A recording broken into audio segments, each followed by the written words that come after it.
Hi, welcome to Karen's Conversations number 36. And I have the great pleasure today talking about games people play with James Gander, who's the MD at Gander Service Management over in New Zealand. But I won't say any more. I will hand over to James. Welcome, and please introduce yourself. Kia ora. Thank you very much for having me. What can I say? Independent service management and IT operations management consultant. I've been playing as an independent now for 8.5, 9 years, something like that. Background in service management for 20 odd years now, and came over to New Zealand 11 years ago, and loving every single minute of what I do. Awesome. Whereabouts in New Zealand are you based, James? Sunny Auckland, where it never rains. Is that true? I'm looking outside a very damp, dismal and going dark Melbourne day. Yeah, well, it's 7 p.m. here, so it's raining, it's dark, it's winter. So cool. Yeah. Well, we should be used to it, shouldn't we? Exactly, yeah. Hot pommy blood.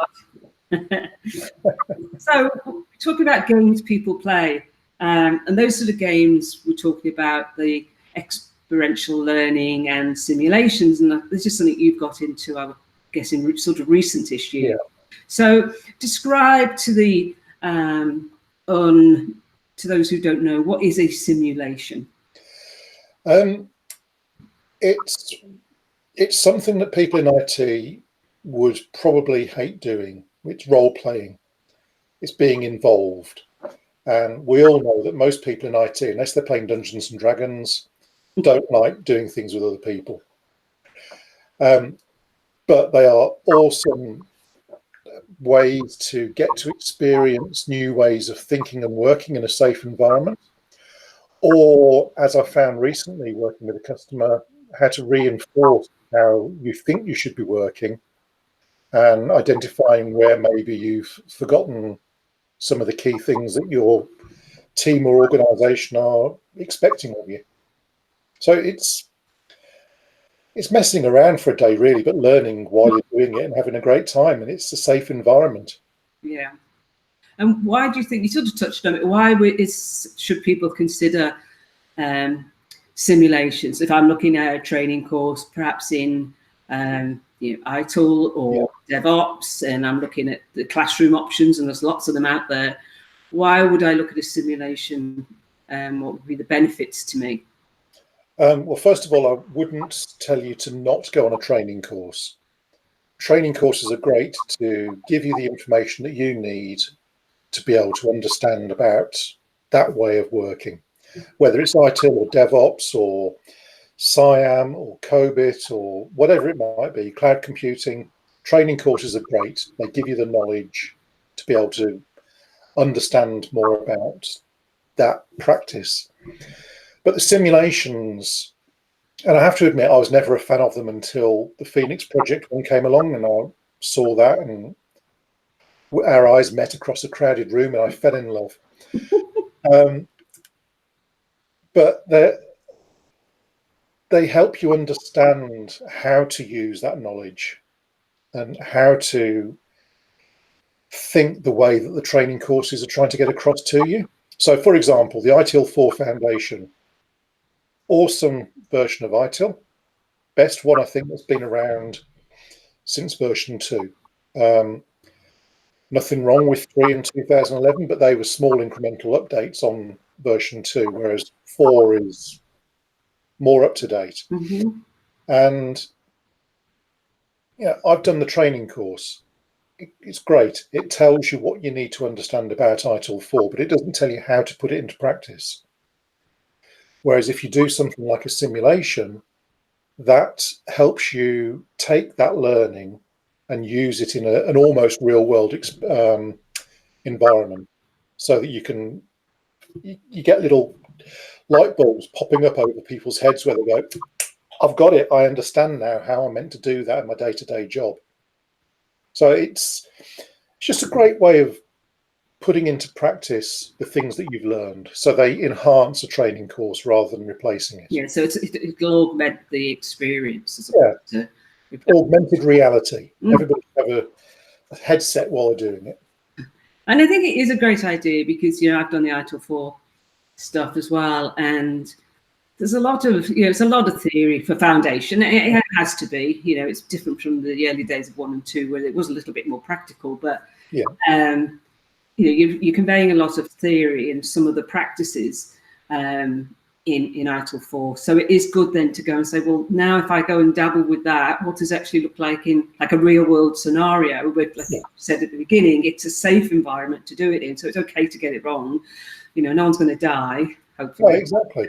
A lot of people, you know, talking about service value chain, if you've been embedded within ITIL for X number of years, or you're brand new into service management and somebody starts talking about service value chains, well, you can see people glazing over because it's like, this is a new concept. What does it mean? I can't get my head around it.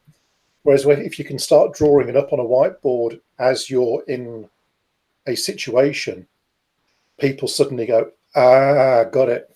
Yeah. The simulations that I've been part of in the past, it really is that aha moment, and it's great when you see it happen and you think, oh, yes, they've got it. But it's only by doing it that happens. Yeah, and I have to admit, I get a few aha moments as well when people ask questions, and you suddenly think, oh, yeah, never thought about it in that context before. And you are asking in lot, and we'll talk in a little bit specifically about some of the simulations that you run, but you sort of, and the ones I've seen, you're sort of asking people to come up with solutions to challenges or opportunities or problems and doing it themselves, using what they've learned, but actually being a little bit, and I've seen some people be really like innovative. It's like, whoa, I haven't seen that done before. Yeah. So. Yeah, it's great when you get somebody who's never done that situation before and they're learning on the fly. But what's even more satisfying is seeing people who think that they're already working that way. And as soon as you put the heat on, they revert to type.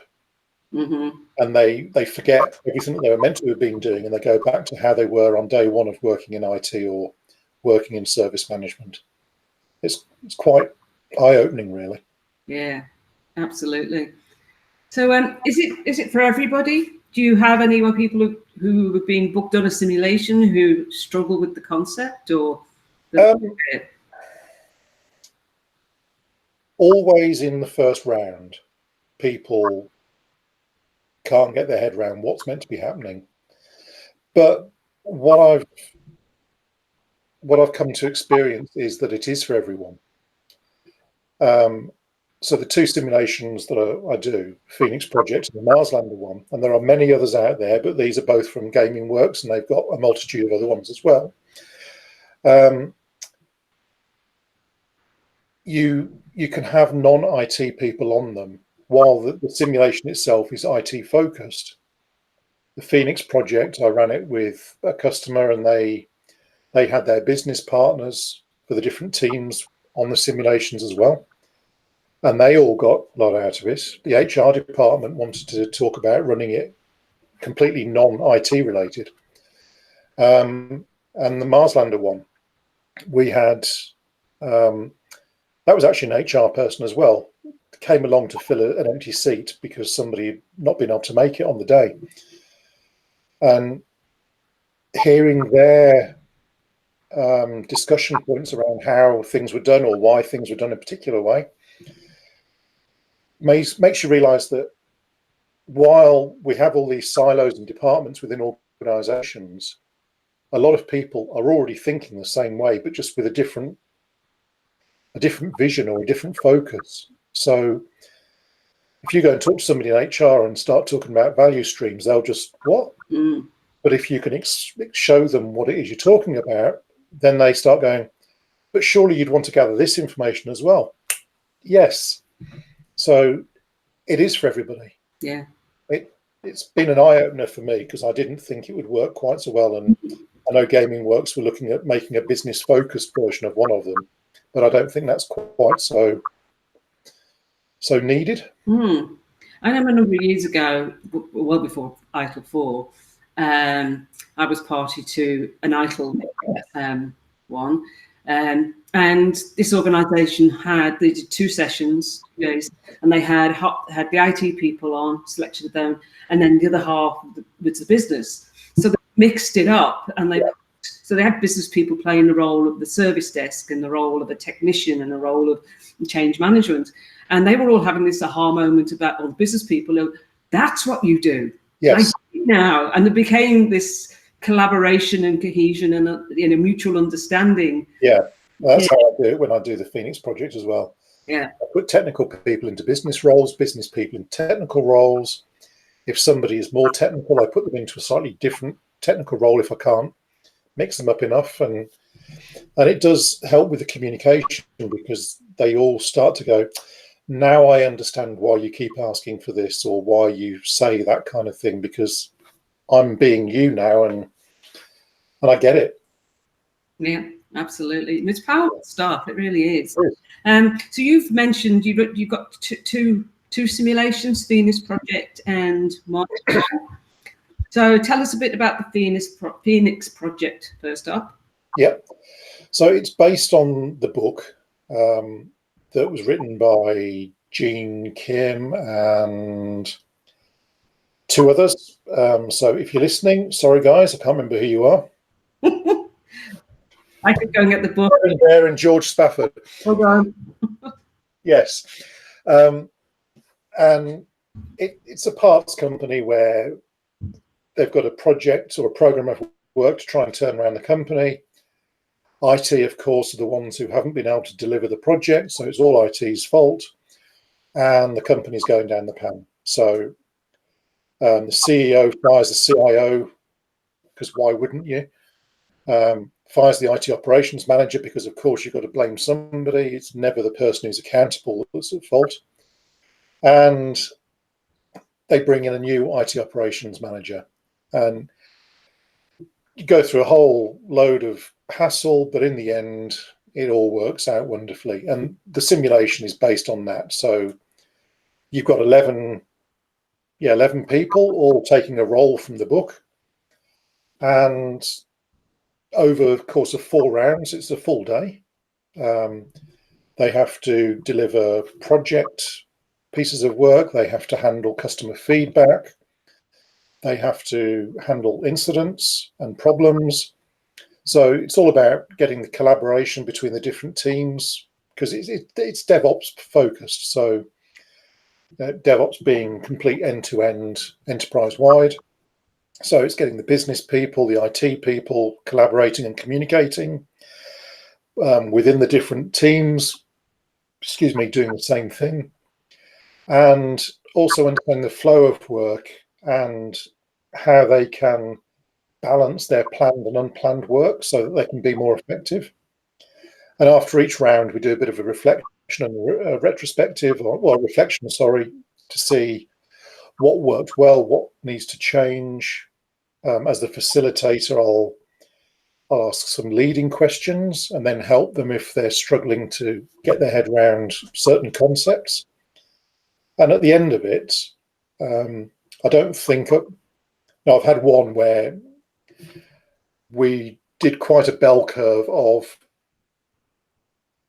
first round, they blew it out the park, then they suddenly, improvements made them worse. Then they went really up and got overly cocky, and the last round went to pot. But that was because they were getting a little bit too full of themselves. Whereas most other people start off struggling, and then it just gets better and better and better.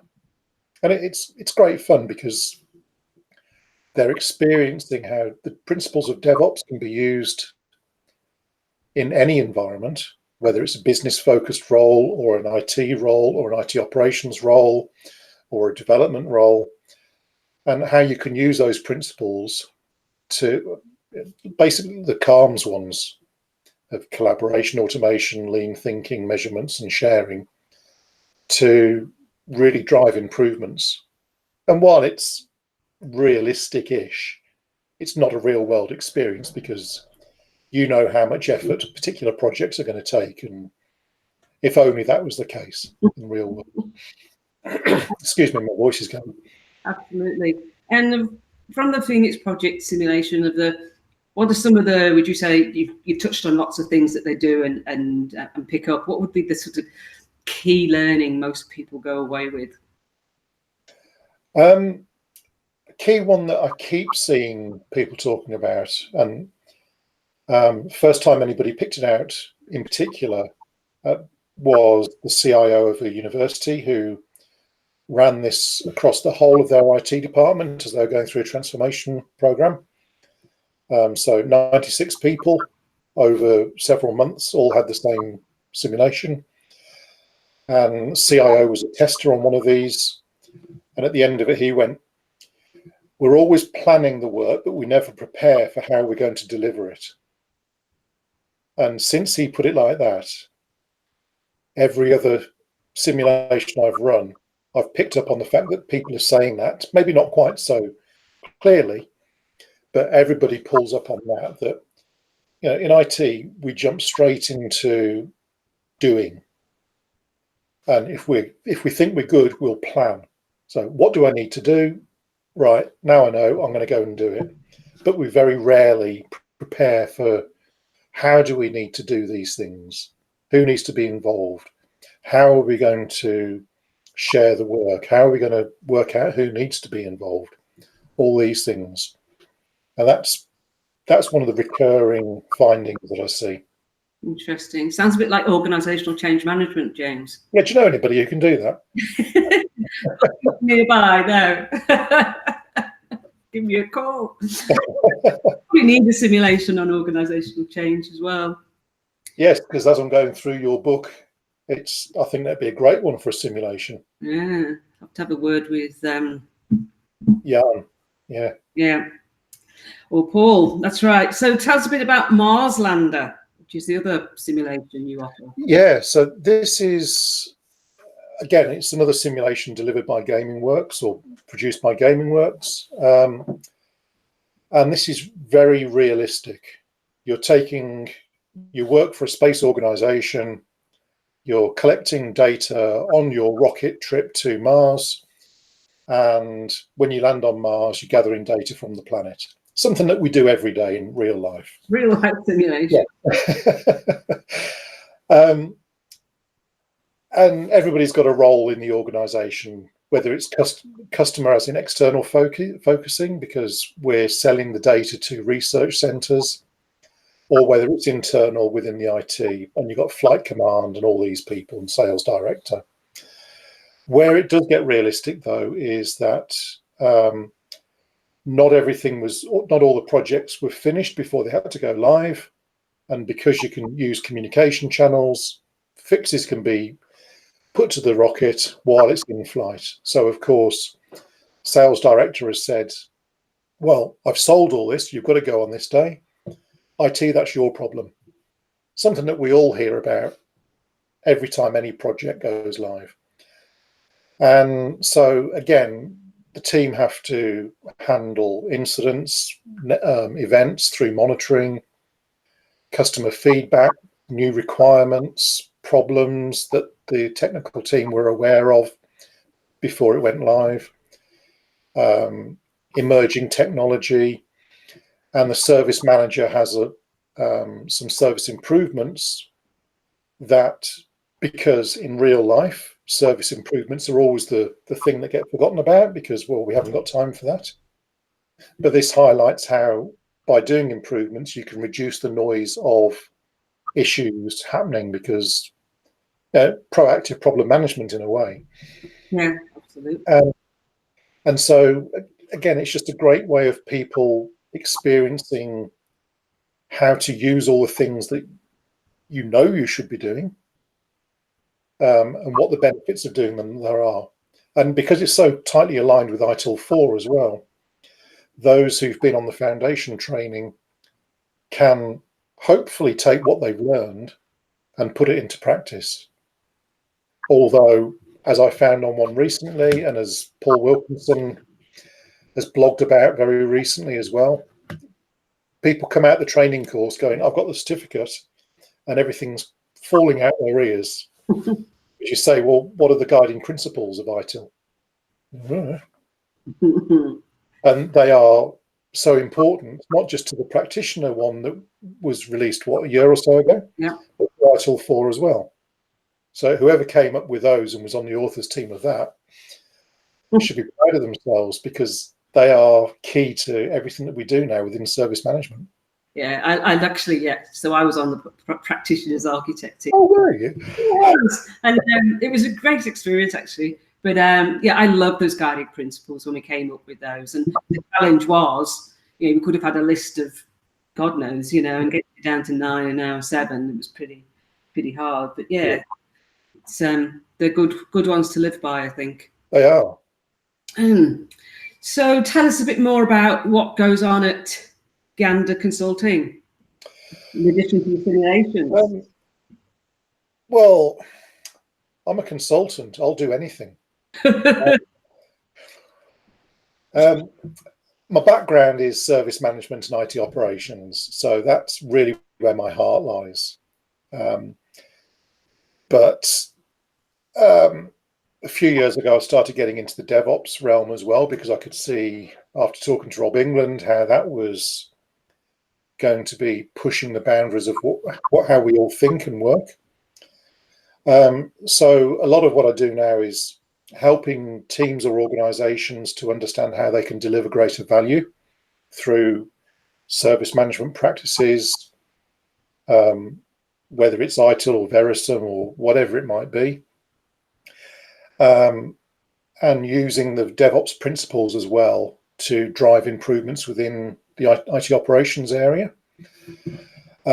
And then something I started doing a couple of years ago was coaching and mentoring of people who are maybe new into management or team lead roles, but also, I've done it with service delivery managers who are just, they've got work pouring out their ears and they're struggling to see above the workload. So helping them to take a step back and,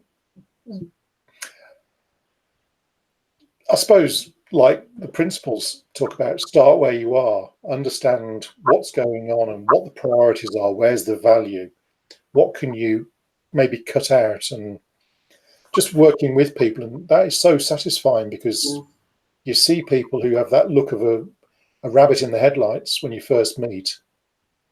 And some of them might only last 3-month engagements. Some of them have been 6 to 9 months. But there's the calmness that comes over them as the meetings progress. And it's only sort of 1 hour every fortnight. But they start to think differently and understand how to challenge things in a slightly different way, so they don't come across as the person saying no. Although, as Dominica de Grandis spoke about at the DevOps Enterprise Summit in London last month, look it up. There's a brilliant presentation she did on how it's okay to say no. Awesome. It's very good. But I probably get more satisfaction out of doing that than anything else. And then there's the simulations and there's online training that I resell. But it's the consulting and the coaching and mentoring that really makes me get out of bed in the morning. Absolutely. I agree with you. Yeah. So what, in the last sort of years, what would you say are some of the major shifts that you've seen in IT and service management? Well, IT has always feels like to me, and I've been in it for nearly 30 years. It always felt like it's been changing constantly. I got out of IT because I couldn't keep up with it. As soon as I got my head around NT4, then the next version came along and it's like, oh, I've only just got my NetWare certification. And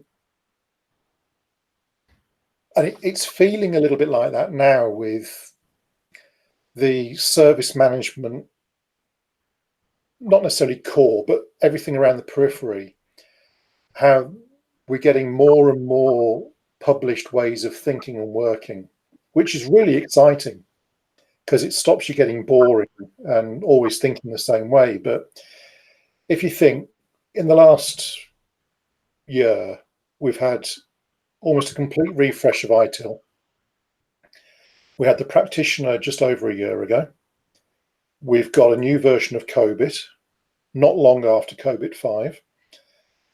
We've got Verisum, which is all around using, I suppose, service management in the digital age. We've got formalized SIAM, which I know has been around for a long time, but that's out there. We've got Standard Plus Case from Rob England, which keeps floating up and dropping down, but there's always some good bits in there to pull out and use with clients. There was Rob's TIPU framework that was very prescient of a lot of what's going on now with the agile service management. IT for IT has been floating around for, 4 or 5 years? Yeah. We've got KCS that I know has been there for a while, but that seems to be gaining traction now. We've got balanced diversity and things like that, the organizational change management framework, or methodologies, frameworks, whatever you want to call them, that are helping those of us who aren't experienced to understand how we should be at least approaching things. There's the use of lean and agile in normal work now. It's no longer the realm of developers or projects. It's all coming together, and it may be a very lumpy ball at the moment, but I see it's all starting to be assimilated into one way of thinking and working. We may all have a different view of it, depending on what our role is, but I find it exciting, although I do have moments where I sit there and I go, I can't keep up. I bought another bloody book and I haven't got time to read it because there's something else I've got to read. Absolutely. But it's really exciting. And I'm excited about seeing some of the things that have emerged out of generally being an IT sort of thing, like agile, going enterprise wide. And I think it's just when you see organizations like that and doing agile in the right way. And vice versa, lean coming from the organization or the enterprise into IT. Exactly. So it's good to see that we're, it's not, oh, that's an IT tool and we can't use it. Well, it's not actually a tool, it's a way of thinking, it's a mindset. So anyone can have that sort of mindset. So and it's good. It's bringing some of those, breaking down some of those silos and bringing stuff together. Yeah, but I think it's a good incentive for us to all to buy shares in 3M, because the use of Postit Notes, I think, has gone through the roof these last few years. I know, and you've got to get the super sticky ones, otherwise they fall off. Especially during an Auckland summer when the humidity just makes it all off the wall. Yeah, I was actually talking a few months ago to a gentleman by the name of Eduardo Nompiantes, and he runs a company called Agile 11. And he said, and I used this for a blog, and I did acknowledge that he said this phrase. He said he gets asked by so many C-suite, can you just do that Post-it note thing? Yeah, okay, just that Post-it thing. It's so easy. It's so easy. Yes. Just pop down to Office Max, stock on Post-it notes, and you're away. Anybody can do it. That's right. Now, I just wanted to, before we wrap up, ask you a question. So you are the initiator as well as a core participant member of Good Guidance. Tell us what Good Guidance is all about. Oh, Good Guidance is awesome. So it's, as you know, but for those who don't, it's a collaboration of yourself, me, April Allen, Knowledge Bird, Rob Bull, who's a lean practitioner or consultant in lean thinking and operational excellence, and as of yesterday, I think, Paul Phillips, who has come along and made our triangle actually have a third side or a third corner, because he's the technology part of the people and process, other two that we all work in. And it's something that I know you and I had been talking about something similar for a few years, and April and I had been talking about for a few years, and probably you and April as well. But like all consultants, we have good ideas and then we do nothing about it because work comes along and clients' needs take over our own stuff. But and I'd done work with you for one of your clients to help you out, and April is helping me out with one of my clients. So we were already sort of working in a collaborative way, but we were looking for a way of helping us to not necessarily bid for work, but to offer greater value to our clients, so that if somebody came along and said, start off with service management consulting, but we really want to drill down into knowledge management, well, I always put my hand up and go, I'm not an expert there. I know somebody who is. Likewise, we've got some organizational change management issues. Do I know the person for you? And most of our clients, because we're small one-man bands or small organizations, most of our clients, I think, engage us because they like us as individuals. Because they could go to the Deloittes or PwCs of the world and pay more per hour than they probably pay us a day.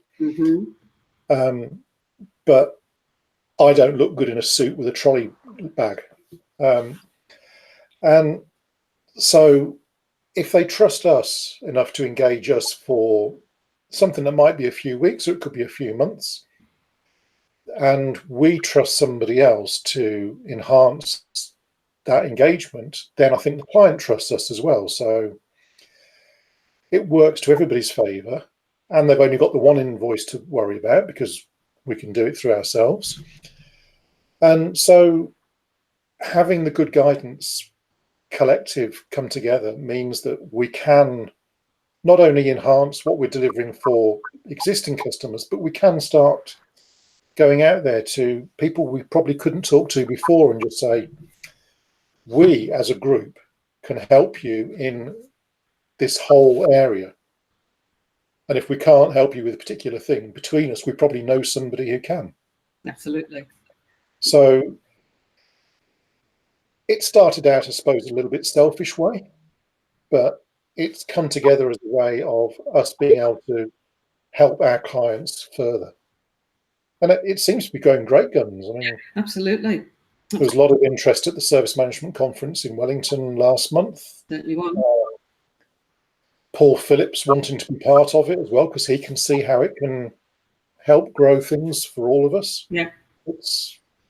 So yeah, so I'll put a link in the notes to the Good Guidance website, and people should keep their eyes and ears open because some exciting things are being planned at the moment. So it's all good stuff. Yes, watch this space. Yeah, watch this space. So James, that's been a great conversation as always. Lots of good insights. I'm sure people take a lot away from that. So thank you once again for your time on Karen's Conversations. Thank you, Karen. It's been great. Stay tuned for the next edition of Karen's Conversations with another member of Good Guidance. See you then.